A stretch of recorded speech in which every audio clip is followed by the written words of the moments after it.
السلام عليكم ورحمة الله. أهلا وسهلا بكم مشاهدينا الكرام. موعد توقيت مباراة فريق النصر السعودي وفريق العين الإماراتي اليوم في ذهاب ربع نهائي دوري أبطال آسيا والقنوات الناقلة لهذه المباراة. تأهل فريق النصر إلى ربع نهائي دوري أبطال آسيا بعدما احتل المركز الأول في مجموعته برصيد 14 نقطة، في حين تأهل فريق العين بعدما جاء في المركز الأول في مجموعته برصيد 15 نقطة.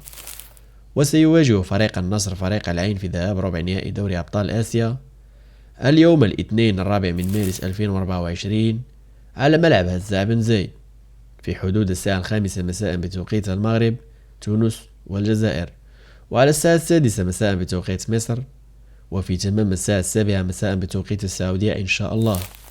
وسيتم نقل هذه المواجهة على قناة بين سبورت AFC.